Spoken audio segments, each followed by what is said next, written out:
Salut à tous et bienvenue pour cette petite vidéo présentation de World of Final Fantasy, sortie le 28 octobre 2016, si mes souvenirs sont exacts, sur Play 4 et sur PS Vita. Alors qu'est-ce que c'est que ce jeu? Hein? Qu'est-ce que c'est? Eh ben c'est simple, les deux personnages que vous voyez à l'écran sont jumeaux, Lann et Rain. Ils se réveillent un matin, ils ont plus de souvenirs. Alors qu'est-ce qu'on fait quand on a plus de souvenirs?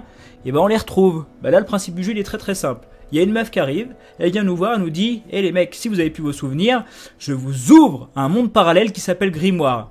Dans ce monde-là, vous allez capturer des petites bestioles appelées Mirage, on va dire c'est comme des Pokémon, et au fur et à mesure que vous allez les récupérer, vous allez retrouver vos souvenirs. Tout simple. » Alors qu'est-ce qu'ils font, nos deux jumeaux? Ils se disent, bah allez c'est parti, on y va. De toute façon on a que ça à foutre, on a une vie de merde. Donc du coup le principe est tout simple. On va aller devoir capturer des mirages, donc les petites bêtes que vous voyez à l'écran. D'ailleurs j'appuie sur triangle pour vous en faire voir d'autres, un bébé émote, un free-frit, un tama, un nain de cuivre. Bon, vous aurez reconnu un petit peu le folklore de Final Fantasy, puisque le jeu s'appelle World of Final Fantasy. Dans le monde Grimoire, on va traverser différentes villes, différents endroits, de tous les FF du 1 jusqu'au 13, me semble-t-il, de ce que j'ai vu. Alors moi j'en suis à 6 heures de jeu, le début de jeu, on est à peu près au deuxième donjon. Je vous ai passé tous les trucs relous du début, donc les longs discours, l'explication de l'histoire, qui au final, comme je vous l'ai dit, se résume en à peu près 3 minutes. Ça, j'ai passé tout ça pour se concentrer directement sur le gameplay, qui est le gros point fort du jeu, le système de combat. Alors, chaque personnage, on peut leur mettre 2 mirages, sachant que tous les mirages sont classés par taille, petit, moyen, grand. Sur l'écran, vous pouvez voir pyramide de Rain, il y a marqué Free P, ça veut dire petit, bébé emote M, ça veut dire moyen, et Rain, mon personnage principal, il y a marqué G, grand.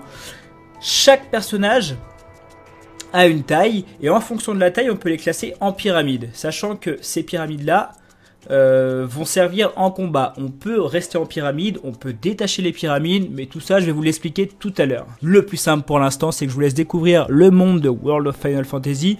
Magnifique forêt, la futée des Furolucioles. Je vous le disais, deuxième donjon du jeu. C'est joli, c'est très joli. Alors, sur un petit écran c'est joli, sur un grand écran, moi j'ai un écran de 138 cm avec une bonne diagonale des familles et ça pixelise un peu la rondelle, mais bon. Système de combat très simple. Vous voyez mes 2 pyramides, c'est pas très joli à voir. Au début je me demandais ce que faisaient des monstres sur la tête de mon personnage. Une fois qu'on a passé ce délire là de côté, on se dit non en fait le système de combat est vraiment très réussi. Donc le menu complet ou menu accéléré. Donc là moi je reste en menu accéléré, ça va beaucoup plus vite pour faire les combats. Chaque côté du stick, on peut choisir qui va attaquer. Donc à gauche les 3, en haut seulement Free, à droite seulement bébé émote et en bas mon personnage principal. Sachant qu'on peut séparer la pyramide ou la reformer. Bien sûr le but du jeu c'est de bourrer les ennemis le plus rapidement possible ou de les capturer. Allez on attaque. Les animations du jeu sont pas ouf je trouve hein. Alors après je suis qu'au début, j'ai pas de grosse magie, j'ai pas tout ça mais bon. Alors le système de combat c'est de la TB hein. Très classique dans les FF. Ça ressemble un peu au système de combat d'FF10 mélangé au système de Pokémon. On peut dire ça comme ça. Après les combats, tout le monde gagne de l'expérience, donc les 2, comment dirais-je, mirages qui sont affiliés à notre personnage principal, plus les 6 qu'on peut stocker avec nous, qui gagnent un peu, je crois que c'est 8% de points d'expérience de ce qu'on a gagné dans le combat. Donc si vous les gardez avec vous, ils vont level up comme ça, et du coup ça permet de changer son équipe. On peut avoir jusqu'à 6, 7, 8, 9, 10 mirages sur nous, donc ça c'est vraiment cool par rapport à Pokémon. Et en plus, ils gagnent de l'XP, donc ça permet un peu de changer les équipes, puisque, bien évidemment, on peut changer les équipes en fonction de notre taille. Je vous ai dit tout à l'heure que la taille avait... La taille ça compte. La taille ça compte les mecs. Je vous ai dit que la taille comptait parce qu'en fait on peut réduire la taille de nos personnages, les transformer en chibi héros on va dire, les chibi jumeaux, pour qu'on puisse, on puisse utiliser un monstre plus gros en dessous nous. Et on peut créer du coup 2 pyramides différentes. Et c'est ça tout l'intérêt. Donc vous avez vu un peu comment s'était présenté le combat d'avant. Là on va refaire un deuxième combat en petit pour vous faire voir la différence. J'aurai pas les mêmes mirages avec moi. Donc là vous voyez j'ai pas du tout les mêmes mirages. Et ça c'est plutôt stylé. Donc là pareil j'ai pas les mêmes techniques du coup en taille en croix. Par le pouvoir de l'amitié.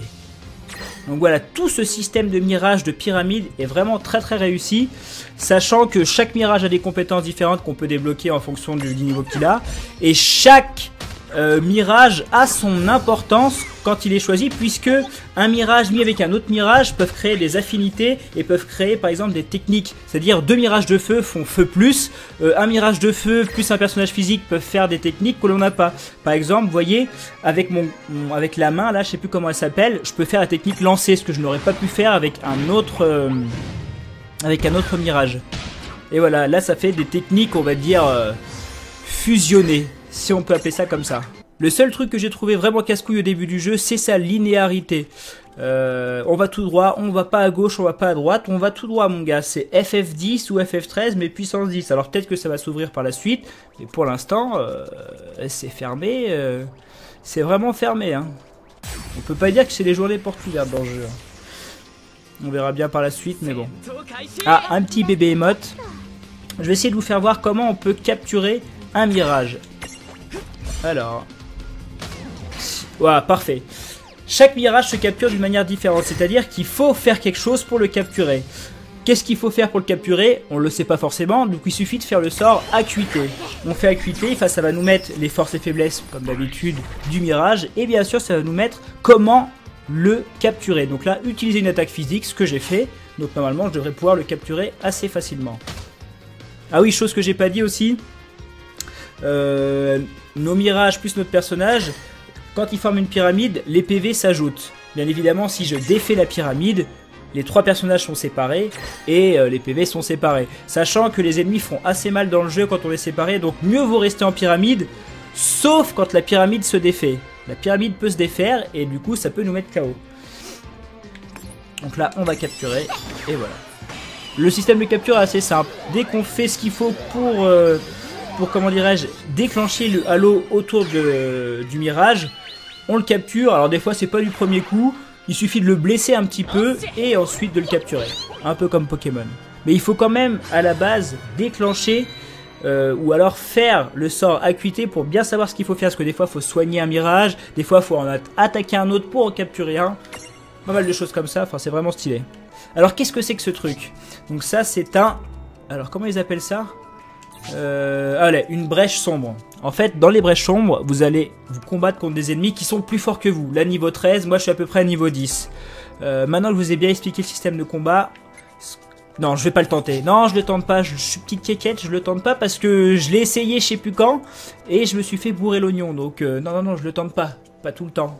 Promis, la prochaine fois je le fais. De toute façon, je vous ferai 2 autres vidéos au bout d'une trentaine d'heures de jeu pour vous faire voir les évolutions de mes monstres, de mes mirages et pour vous faire voir aussi d'autres paysages parce que le jeu a l'air de traverser vraiment tous les mondes de Final Fantasy du 1 au 13. On passe dans le 1 que j'ai déjà fait au début du jeu. J'ai vu la princesse Sarah.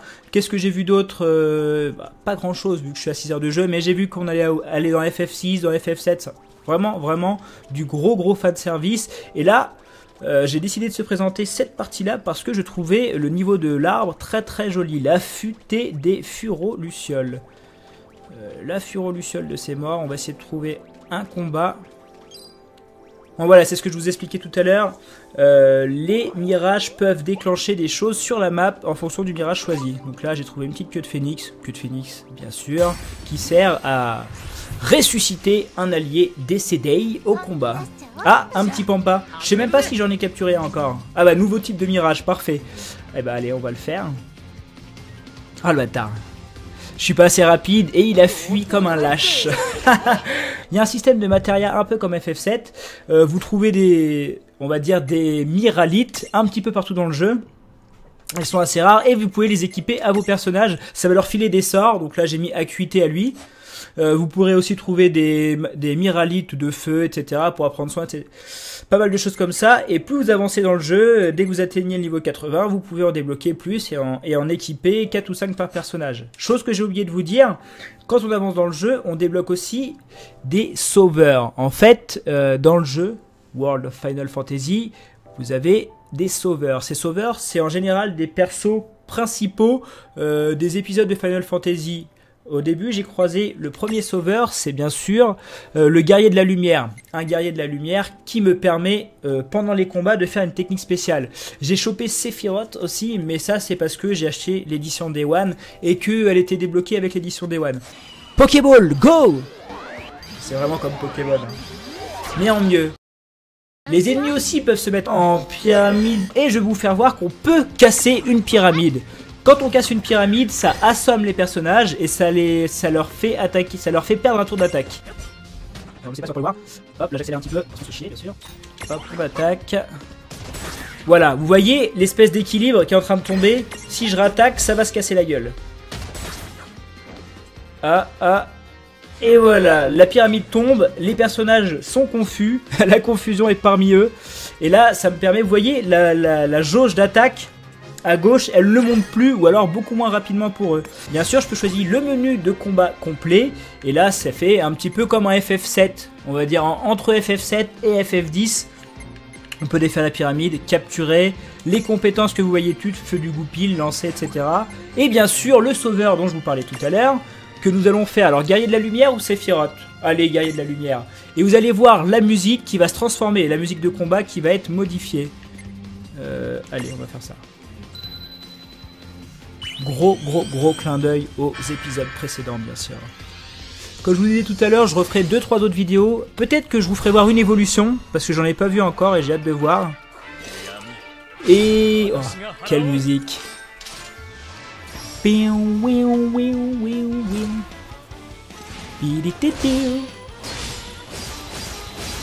Ça rappelle vraiment les vieilles invocations à l'époque de FF7. Vous commencez une invocation, 10 minutes après vous revenez, elle était toujours pas finie. Hein. Ah oui, les chevaliers de la table ronde, l'invocation a duré 15 minutes. Hein. 735. En plus, ça fait moult dégâts et ça m'augmente mon attaque. Vraiment stylé.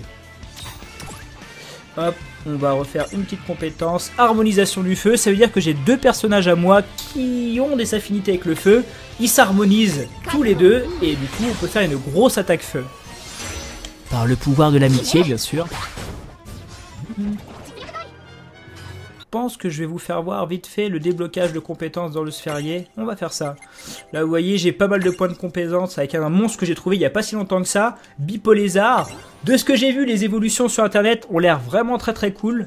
Donc je vais le prendre dans mon équipe à mon avis bientôt. Alors on va augmenter la magie. On va lui faire apprendre eau et hydro. Canon rend des PA quand les dégâts d'eau sont subis. Ah c'est pas mal ça. Double attaque. Non, j'ai pas assez de PC. Parfait. Et là, vous pouvez faire pareil avec tous les monstres. Voilà, griffe droite, 11 PC, pareil. Alors, poigne droite, monture. Alors, monture, chose que je n'avais pas encore, ça va me permettre de chevaucher la monture pour avancer plus vite, il me semble. Emplacement libre. Ah, chose que je voulais vous faire voir aussi. Il y a des emplacements libres dans le sphérié. En trouvant des noix dans les niveaux, dans des coffres ou sur des ennemis ou quoi que ce soit, on peut utiliser une noix pour lui apprendre noix de foudre, noix de soin. C'est vraiment cool. Donc, à lui, on va lui apprendre un petit soin. Bah ouais, pourquoi pas. Comme ça, j'aurai plus besoin d'utiliser de potions et on sera plutôt pas mal. Alors ça, c'est fuite impossible. Empêche l'ennemi de fuir le combat. Vous voyez, les compétences passives sont vraiment plutôt cool, hein. Coup modéré, ok, bonus de précision, bonus de PV, on va faire ça. Et voilà, pour chaque mirage, vous avez un sphérié. Vous imaginez un peu le taf que c'est pour développer ça? Non, vraiment, moi je dis chapeau aux gars. C'est vraiment très cool. Le truc bleu en bas à gauche que vous voyez avec un emblème, plus ça se remplit et plus je peux utiliser mes sauveurs. Les sauveurs, c'est les petites invocations que je vous ai fait voir. Sachant qu'il y a des sauveurs qui utilisent une étoile, d'autres 2, d'autres 3, et on peut améliorer les sauveurs aussi. Alors imaginez un peu la richesse du système, il est infini ce jeu, il est infini, et jeuxvideo.com ne s'est pas trompé, 18 sur 20, Gameblog 8 sur 10, alors bien sûr c'est pas mes sites références, mais le jeu mérite vraiment de s'y intéresser. FF15 sort bientôt, alors bien sûr on va l'acheter, on va tous l'acheter, mais ce jeu n'est pas pour autant une merde, ce jeu n'est pas un faire-valoir à FF15, c'est vraiment un excellent jeu et je vous conseille fortement d'aller le trouver. Sur cette magnifique monture, nous allons finir cette vidéo.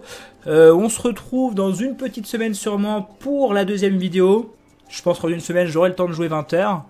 En attendant, kiffez les jeux vidéo, jouez à World of Final Fantasy. C'était Divius pour vous servir. Peace and play.